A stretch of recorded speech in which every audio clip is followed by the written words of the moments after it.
Remedies for a bad sadness, according to St. Francis de Sales. First remedy, we must receive sadness with patience, as a just punishment for our past vain gladness and joy. For the devil, seeing that we turn it to our profit, will not press it much upon us, and so long as we preserve a willingness not to be delivered, except according to the good pleasure of God, our patience will not fail to serve as a remedy. Second remedy, we must sharply contradict the inclinations of sadness and repel its suggestions. And, while it appears that everything we do then is done sadly, we must not discontinue our affairs. For the enemy, who desires by sadness to make us relent in the performance of good works, seeing that he gains nothing, but that, on the contrary, our works are better done, being done with reluctance, will soon cease to afflict us any longer. Third remedy, when one is able, it is not amiss to sing some spiritual songs, for the devil has often been made by such means, on some account or another, to abandon his operations. Witness the spirit that agitated Saul, which was quieted by the sacred music of the harp. Fourth remedy, it is good to employ oneself in some external occupation, and to diversify it as much as possible in order to preserve the mind from intense application to any sad object, to purify and warm the spirits, or, as we say, to raise them, sadness being a passion of a cold and humid character.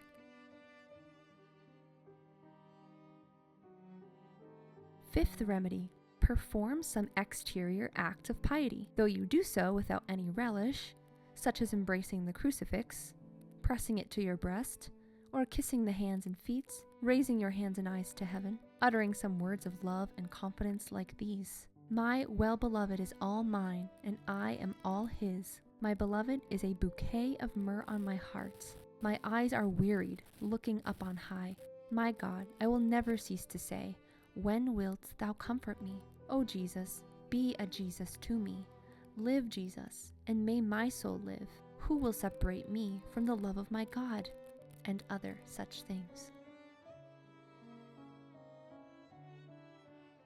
Sixth remedy.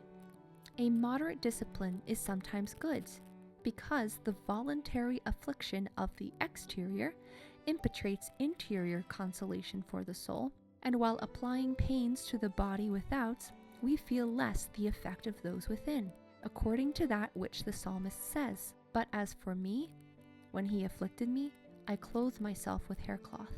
And elsewhere, perhaps to the same purpose, Thy rod and thy staff have comforted me. Seventh remedy. Prayer is the sovereign remedy, according to the expression of St. James. If anyone be sad, let him pray. I do not mean that we must employ our time of prayer in long meditations, but I mean that, during it, we must make frequent petitions to God. We must always then address His divine goodness in invocations full of confidence, which we are apt to forget when in joy, and likewise, when free from trouble, imagining that there is no longer any need to excite sentiments of fear in our hearts. For example, such as these: O Lord, most just and terrible, oh, how I tremble before thy sovereign majesty, and the like.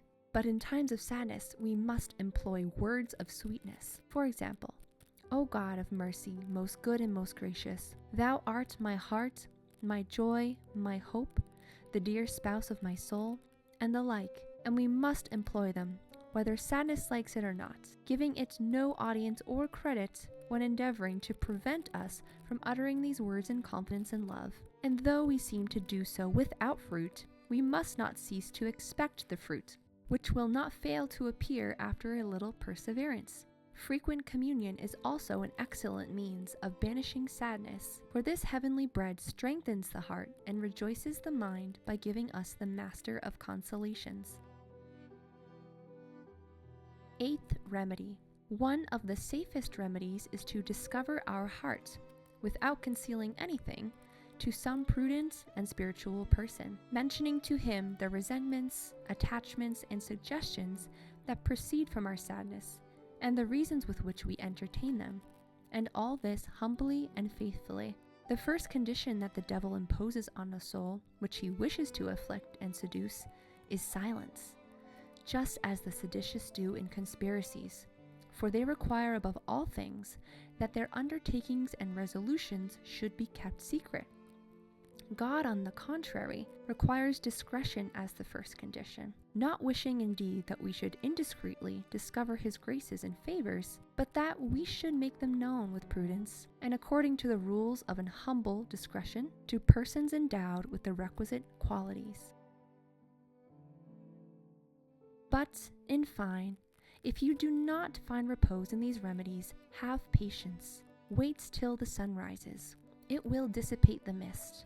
Have good courage. This sickness will not be to death, but that God may be glorified by it.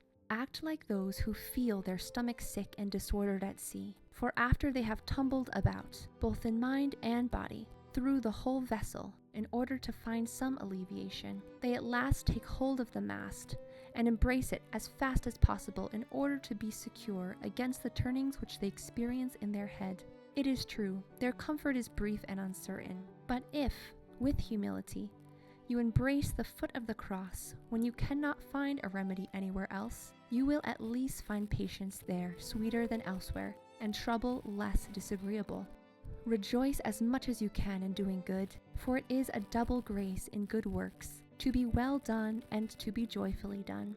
And when I say, in doing good, I do not mean to say that when you fall into some defect, you should abandon yourself to sadness on that account. No, in the name of God, for that would be to add defect to defect. But I mean to say that you should persevere in wishing to do good, and that you should always return to good as soon as you know you have departed from it, and that, by means of this fidelity, you should live for the most part joyfully. In fine, we should belong to God without reserve, without division, without exception, and without any other pretensions than the honor of being his. If we had a single thread of affection in our heart that did not belong to him, O God, we ought this very instant to tear it away. Let us then remain in peace, and say with the great lover of the cross, let no one come to disturb me, for, as for me, I carry in my heart the stigmata of my Jesus. Yes, my dearest daughter,